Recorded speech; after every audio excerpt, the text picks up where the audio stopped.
How's it going? I'm gonna pull some cards. It's gonna be a quick one. It's a lot of stuff that we are handling today.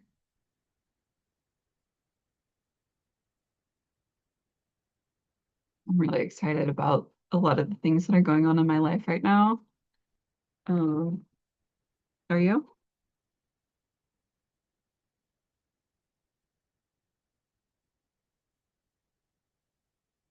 Like, I'm curious with where you're at. Like today, are you excited? Are you like overwhelmed?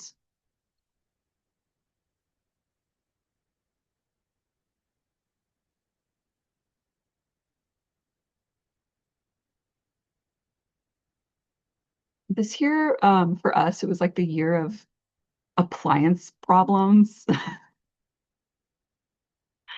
which is just so fun, sarcastic. But I've been thinking a lot about the shifts that I want to make in the future and whether I even want to get some of these appliances back. Because some of them, yes, like an oven, and my oven's fine, by the way. But I haven't had a functioning microwave for 2 years, and we're fine with it. We're totally fine with it. That one, not worried about. We let that one go.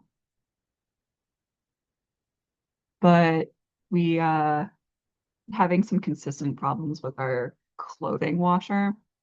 We bought a new one this year. Maybe it was like the end of last year, but we recently bought a new one. And now there's like a motor piece in it that's not working. Um, so we're gonna try to get the part for that and fix it. And then if not, we will go to Habitat and see if they have anything.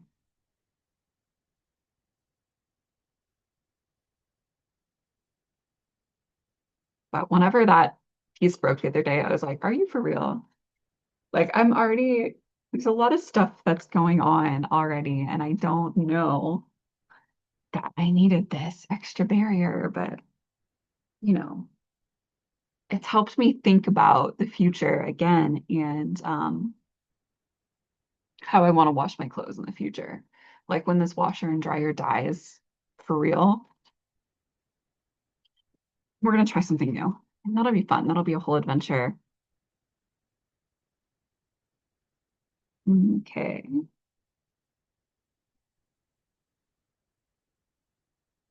Look at that.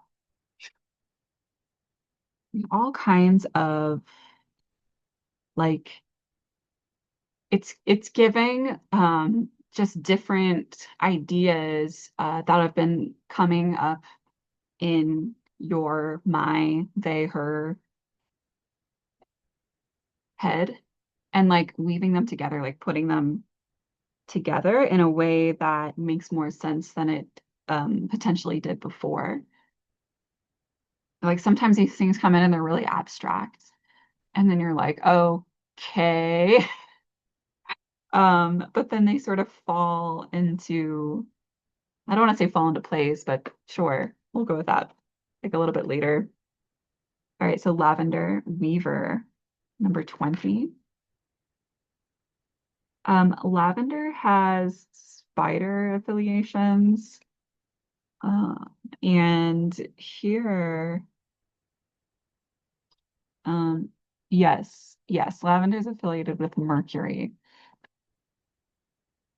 Weaving connections through languages. Language is kind of tricky. That's one of the reasons that language is, aside from the fact that it's communication, that's why it's affiliated with Mercury. Mercury is communication. Mercury slash Hermes. He is a god of communication. He's also a trickster. And that makes sense because language can be really tricky. I can say one thing and you believe that I'm saying a certain thing. But it turns out that I was saying something completely different. And then I can do that to you and back and forth, back and forth. It's like the game of telephone. So maybe you're picking up on some of how that's happening in your life, or maybe how it was happening before and it led you to a certain understanding of something that wasn't quite, um, that isn't quite the way that you understand it now. So you could be revisiting some old concepts. And yeah, because it was like this. So, and Mercury is going retrograde. I'll just add that in there. I think Mercury retrograde is cool for reflecting on really relationship. I was going to say relationships, um, but really it's communication. And obviously, our relationships are heavily affected by the ways that we communicate. So that makes perfect sense to me. And then we have go to Kola higher consciousness. Look at that. Sitting there within the plants, and they're kind of all around him. And they're sort of like coming into his headspace in a way, growing out of his headspace.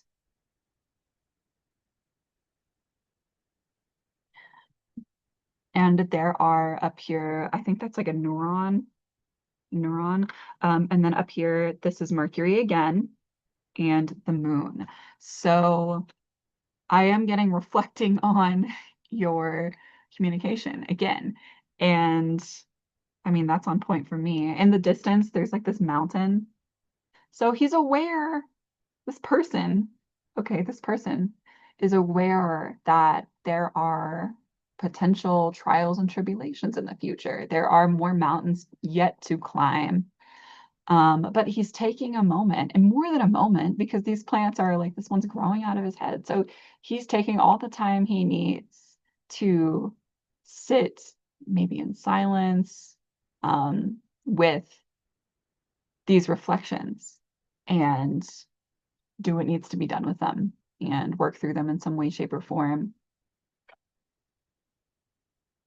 Journaling is good if you don't partake already, which I know a lot of you do.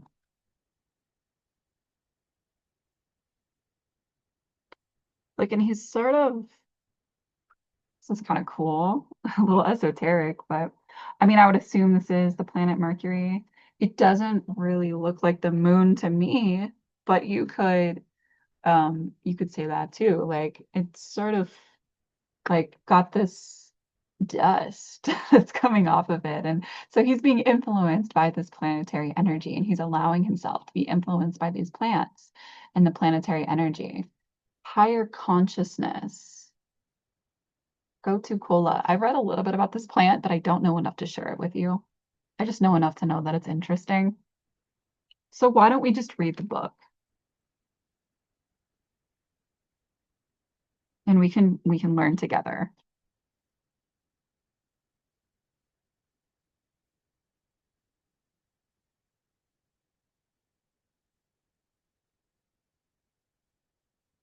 Okay. So upright, this card is Hermit, Solitude, Soul Searching, Realization, Greater Knowing, and Enlightenment. Reversed, this is loneliness, uncertainty, alienation, isolation, confusion, and doubt. Some plants resemble the parts of the human body they affect, a natural phenomenon called the doctrine of signatures. And it proves to be true in the case of Gotu kola, which is shaped like the human brain. Okay, whoa. For thousands of years, it has been used in India for focus, cognitive function, and overall mental performance, creating a harmonizing, healing effect.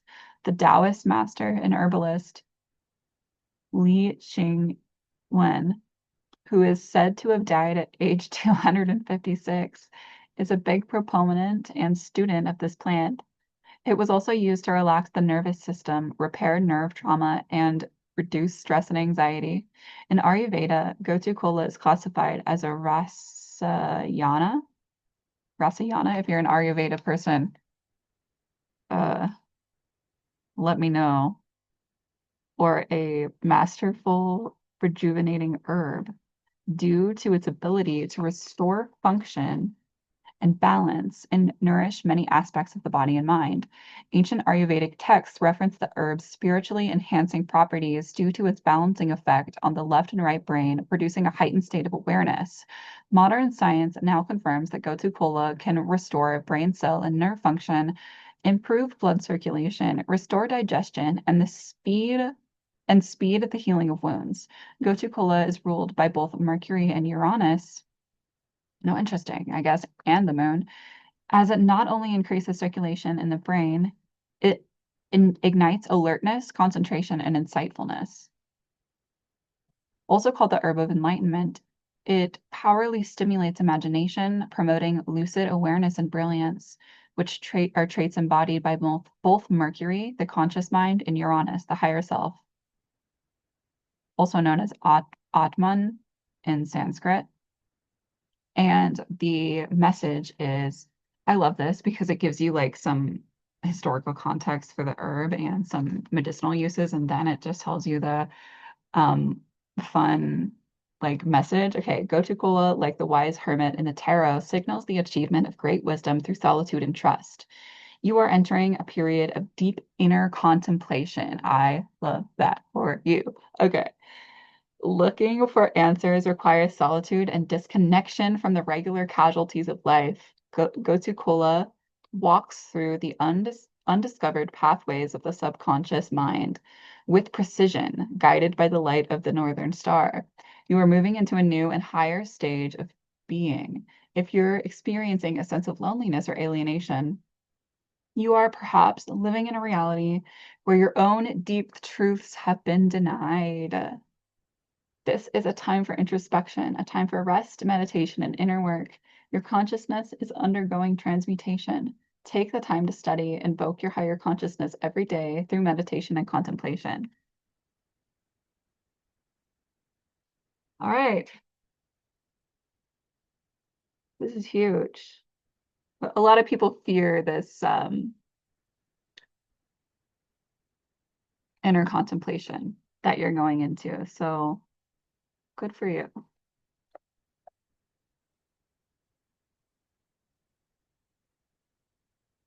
This one says, all eyes are open, inspired vision, clarity, perception, and revelation. It's very topical, I think. Just opening new ways of perceiving things and kind of weaving them together.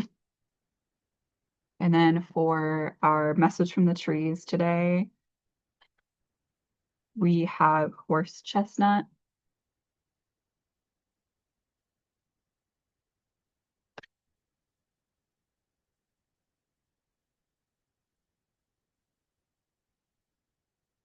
A horse chestnut is one of the ancient trees of Europe. It survived the last ice age in a valley hidden in the Balkans, where it remained, since its countless large and heavy conquerors never fall far from the tree.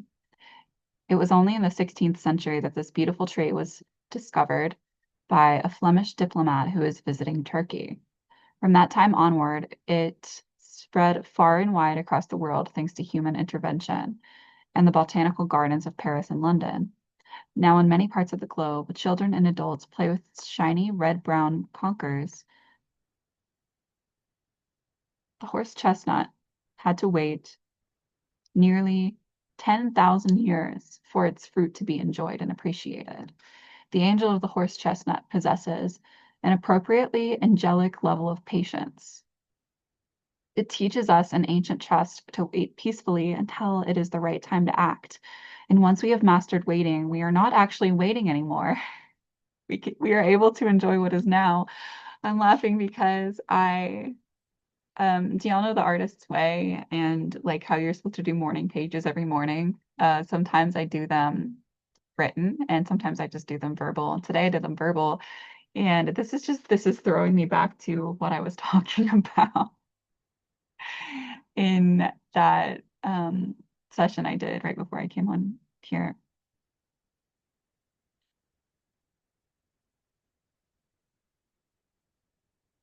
Once we have mastered waiting, we are not actually waiting anymore. We are able to enjoy what is now. We haven't just achieved the ability to be patient, we have also found the optimism and the confidence to know that everything will turn out well or that things are going well already, will get even better.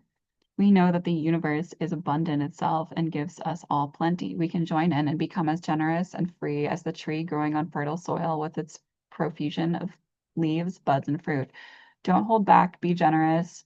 Empty vessels will be filled. Let's give pleasure to ourselves and others. Without the blessings of the horse chestnut, we are quick to lose patience. We rush and hurry after things that don't make us happy in the end because the timing just isn't right. When a situation gets serious, we become pessimistic, mean, and mistrustful.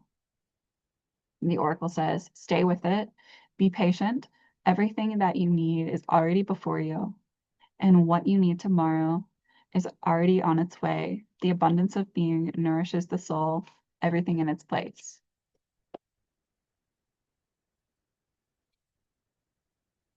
All right, so that was our little plant propaganda message of the day. Hope you enjoyed it, got something out of it. I definitely did. And I'll see you again tomorrow. Bye.